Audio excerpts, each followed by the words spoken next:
time to fuel your business success.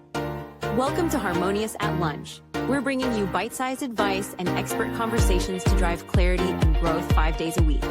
Make sure you join our Facebook group at humanopt.com/lunch, where listeners like you and our guests hang out so we can find harmony in business together. If you're building a business, you're in the right place. Let's dive in. Welcome back to another episode of Harmonious at Lunch. Some more bite-sized business advice. In today's episode, we got an interesting topic, an episode or a topic I don't think we've covered on this show. We're talking about transitions in business, life transitions, growing your business. You're doing a lot of big things, and what's next, right? A lot of us don't think about that, or we don't think what could happen, and sometimes it could be bigger than we ever dreamed. So I have a very cool guest with us today, a very cool story, Darin from Motorworks. Welcome to the show, and thank you for being here. Thanks for having me. So your story was compelling, at least what I read about you online. You transitioned, it seems like, several times in business. And this, like I said in the intro there, a lot of people they start businesses because they're passionate about it and they grow the business, but you don't ever really think about what's next or what could be next. You think, well, this is it until retirement. And rarely is that the case, and it doesn't seem like that was the case for you. Why don't we start there for you at the beginning? What was your goal with starting your first business, and did you think it was going to take you to retirement? I didn't really know what I was doing when I started my first business. I'm on about my 15th business now. So it's one of those things where you kind of make a lot of mistakes and you kind of, stumble in and out of opportunities before you get someplace that's feeling at least semi-permanent.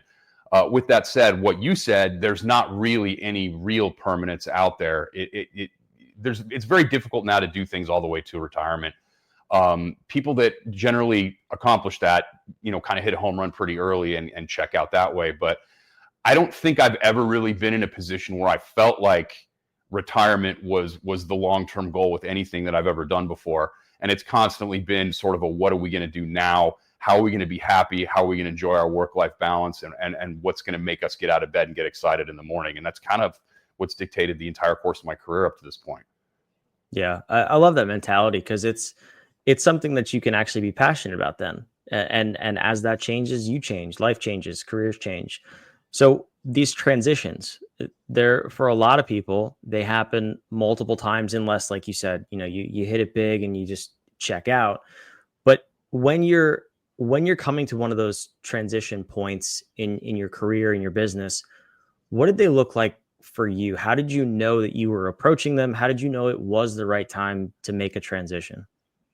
Well, you mentioned passion, and passion has been sort of a central component in everything I've done professionally, pretty much my entire career. I've been exceptionally lucky in that department, depending on, I guess, how you look at it. But that's what it's always been, is that I would kind of burn out on something, and then it would be, what else is there? What's the next thing that's always pushed me and driven me and gotten me excited about life? And that's the direction I've always gone. As far as thinking things through or really kind of figuring stuff out ahead of time, I think you can't underscore the value of a proper business plan. And I think that's a skill that entrepreneurs in particular need to continuously develop throughout the course of their working lives. But for me, it's been a lot of opportunity and recognizing that opportunity and then working really hard to capitalize on that. And that's kind of how I've been able to transition from one passion-related job to another throughout my working life. People don't typically put passion and business plan in the same sentence, but you did. So how do you do that? Because passion's one thing, but then when you crunch the numbers, I see a lot of people tend to lose the passion because the excitement isn't there. It becomes, even though that's a projection, it becomes a little bit more concrete. So how do you make sure that you can still have the passion? It's something you want to pursue, you like doing, but the numbers also make sense. It's one of those things that you have to develop, and you have to understand that there's risks associated with doing that. Most notably, things that you tend to really love become that sort of concrete work kind of situation, and they lose their ability to retain your passion. So, I really kind of went through that with live music. Like now I almost never go to concerts anymore, whereas I went to 2,500 or something over the course of like 8 years when I was in the music industry prior to getting in the classic car space like I am now.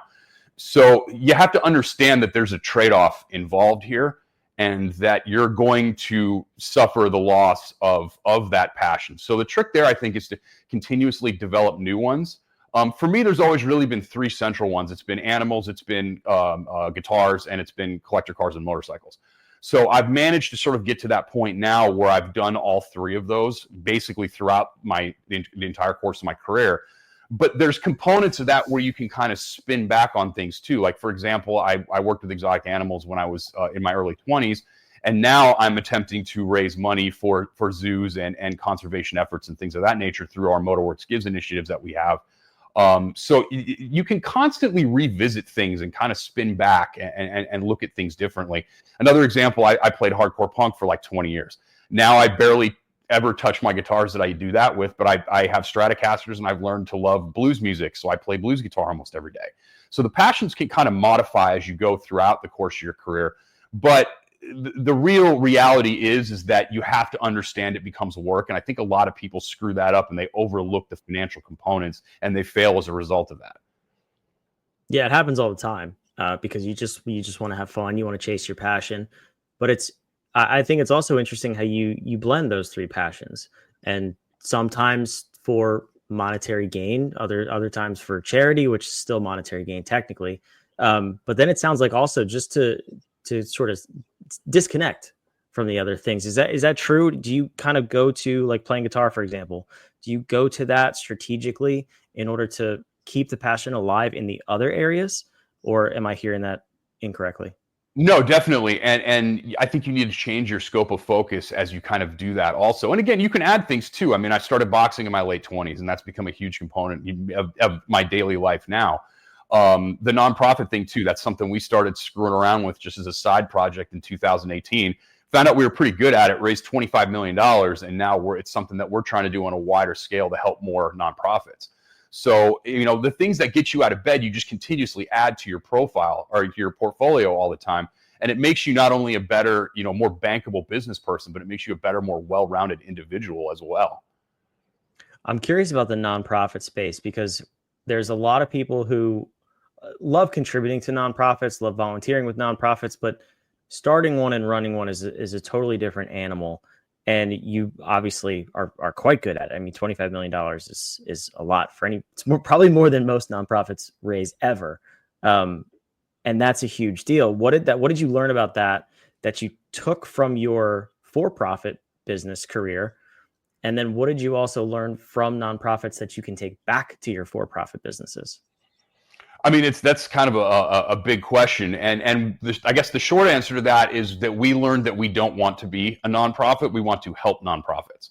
Do we want to make money doing that? Not necessarily, but there's inherent benefits within the organization of having a broader, bigger purpose. I mean, for example, don't get me wrong, I love playing with collector cars, but you can only hear a millionaire complain about the Barani wire wheel spinner being wrong on their $10 million Ferrari so many times before you start to question why you're even doing anything that you're doing anymore.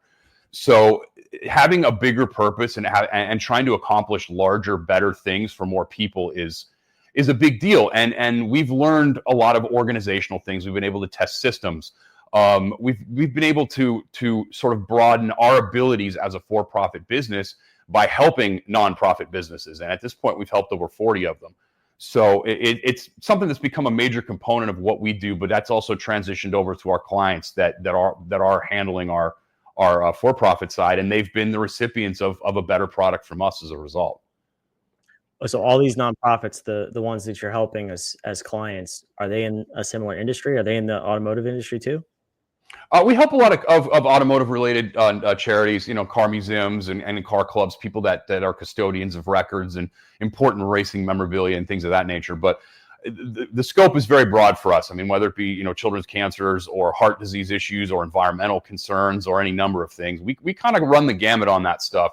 The stuff that we're really focusing on right now is trying to protect zoos, museums, aquariums, things like that have been the recent recipients of some budget cuts from the federal government that have significant overheads that need help maintaining that right now. And that's something that we've kind of figured out how to do really effectively and with no money up front, which is a nice thing that a lot of nonprofits are sort of having a hard time believing when they come in the door. But we've gotten pretty good at this over the years, and it's something that we can do pretty easily for virtually any nonprofit. So what does that look like? I'm sure there's some business lessons there. Nonprofits, yes, they're unique, but they still are a business, right? Like you have to make money, you have to cover your costs, and you have to run a business. But what are the things that you hit on? Let's stick with the zoos, aquariums, that make them able to be self-funded or less reliant on the government in this scenario. Well, I mean, you have to look at what the individual nonprofits' assets are for things like museums, and we offer a number of different programs. We've kind of figured out a really thorough group of products to offer these people that can work for a variety of things. But when we're talking about like venues, for example, like a zoo or a museum is a venue, you've got all of the things inside that draw people in, and then you have people walking through the doors. So we figured out how to sort of capitalize on foot traffic and existing mailing lists and things that really don't require any additional effort from those organizations. And we figured out how to put things out there to incentivize people to donate to these particular causes once they're already there and enjoying the experience that they're having there. So it's really leveraging what they already have. Is there any component of stimulating new lines of revenue or new product lines, stuff like that? Oh, of course. We go out into the world with the assets and collateral that we put out there for these nonprofits, and we bring in new people. And actually, one of the things that's really unique and different about us is that most of the other organizations that kind of do similar things to what we do, they keep the mailing lists that they generate. We don't do that. We allow the nonprofits to keep the mailing list that we generate for them. And that actually turns out to be one of the bigger deals that these nonprofits have, especially the first couple of years that they work with us, is that it allows them to repeatedly reach out and touch people that now know what they're about, have donated previously, like what they're doing, and are really likely to donate to them again. So, I mean, just the mailing list component alone, we've watched nonprofits that have sort of started out in situations where there's like one person answering 9 phones at one time, and they're in a little tiny strip mall in the hood someplace with no branding and no real idea what they're doing, and then turn into these big, sort of multi-employee organizations that become important names nationally and are able to help a lot of people as a result. So that's really one of the more rewarding things that I get to do, is when I go out on the road and meet with some of these people at these nonprofits and see where they've started versus where they are now and the things that they're projecting. For example, like the National Sprint Car Hall of Fame in Iowa, or the Shelby American Collection, which are both automotive museums. That one's in Colorado. Have recently opened gigantic, new, beautiful, fantastic buildings, and that's a result of the effort that we've put in. That's incredible. So you're passionate about nonprofits. It's very clear. You're passionate about the automotive industry. Where are you at in your career with these two passions in terms of the next transition? Is there one on the horizon, or are you pretty happy where you are? I mean, I think we're transitioning further into the nonprofit thing. And candidly, I would kind of like to make that the majority of my day moving forward. We talked about retirement earlier. That's kind of how I see myself retired, is sitting on my back patio, drinking orange juice and having breakfast and watching my 450-pound Aldabra tortoise walk by while I check my phone and see how my nonprofits are doing for that day. I mean, I think that's the eventual long-term goal. However, there are other components of Motorworks companies that I think are probably as important right now. For example, we just took over Arizona Car Week, which is one of the, generally top 5, generally top 3 biggest tourism tax draws that the Phoenix area has annually. So we're trying to protect that for the future and make sure that remains a viable source of income to fix potholes and put school books on kids' desks and turkeys on Thanksgiving tables that maybe normally wouldn't have access to those, that kind of thing. So as far as leaving automotive, it's probably not going to happen. It's going to continuously evolve. And obviously, as we evolve, we try to evolve up, which allows us to do bigger and cooler things all the time. But, I think the next transition for me is really focusing more and more on the nonprofit side. I mean, personally, as far as my hobbies go, I've really become obsessed with mid-century Italian racing motorcycles over the last couple of years. So I'm doing a lot less stuff personally with cars and a lot more stuff with motorcycles. And I think that's allowed me to keep the car side of what I do much fresher as well. I'm much more engaged professionally with collector cars because now I have no interest in showing them anymore. I'm pretty much only showing motorcycles now. So, I mean, it's like little tweaks like that kind of keep you going and allow you to continue and still be engaged as you move down the road of your career. So I guess what I'm curious about is there's so many people, especially I know listeners of this show, even where you're so obsessed with your business, and to some degree, there's nothing wrong with that, but that they don't have the other hobbies or the passions. You have seemingly a lot of them, and you've cycled through them throughout the course of your career. Not all of them have to turn into a nonprofit or another business or anything like that. But for you, how important has it been to be a well-rounded individual, to step back from your business and actually have something else that is at least a passion? Well, I mean, I think burnout is the ultimate enemy of every entrepreneur and business owner. And you can only grind so hard, even if you love what you do. I mean, and I'm a guy that works, 70 hours a week, 100 hours a week, somewhere in that general vicinity, literally all the time, and have for the last decade or more. But the reason I'm able to do that is because I take breaks and I go do stuff. And again, I engage in things that I know I'm not going to do professionally. Am I ever going to be a vintage motorcycle dealer? Probably not. Am I ever going to be a professional boxer? Certainly not. So, having things that you can only take so far, but you continuously enjoy no matter where you are in the process is really critical, I think, to being able to continue to be a good employer, a good provider for other businesses or clients. You need to be able to let your brain reset and look at things from sometimes an outside perspective. I mean, I get more knowledge and more insight oftentimes when I'm standing in a boxing ring than I do anywhere else. And it's because I have to be reactive in that particular time period, which means I can't overthink things. So, I mean, having things like that, I mean, blues guitar, I think, is another great example of that. Having things like that available to you as a business owner that makes you stop and appreciate and kind of smell the roses only makes your product and your business sweeter when you return to it. Yeah, I would love to see, I'm not a brain scientist by any means, but I think that's pretty obvious if you listen to this show. I would love to see the psychology behind that too. Just activating different parts of your brain. You got music, you have art and business, and these are very disconnected things, but expanding your brain and forcing yourself to be passionate about different areas. Be curious to see what that does for you as an overall human being, not just you, but anybody in general. I think that's interesting to me. Well, I mean, I'll tell you, I feel it immediately.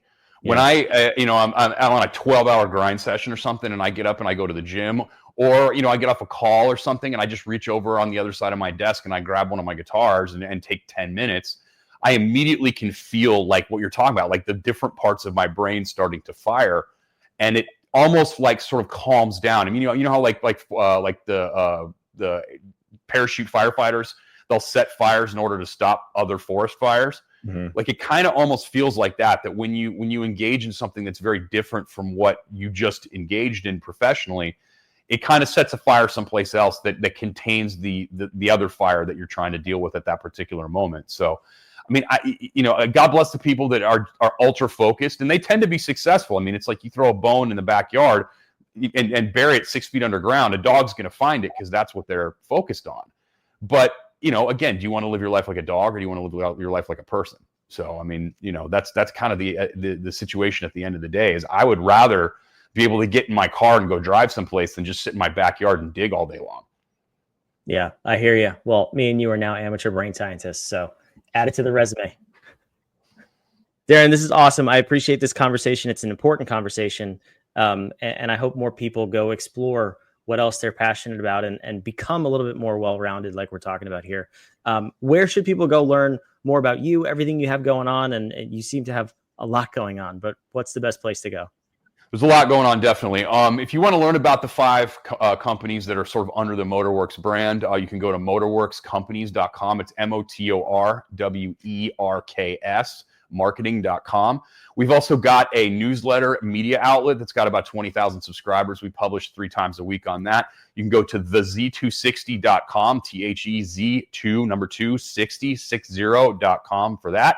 Or if you're interested in anything I'm doing, find me on Instagram. I'm very active there. Darin, DARIN, Motorworks, MOTORWERKS. And I'm on LinkedIn as well. So that's the best places to find me.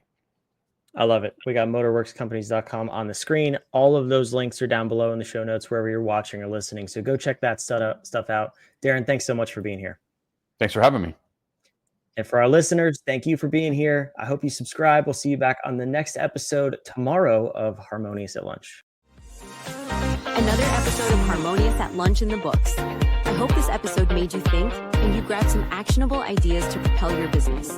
Don't forget to like, comment your takeaways, and subscribe wherever you're listening so we can help more entrepreneurs just like you achieve harmony in their life and business.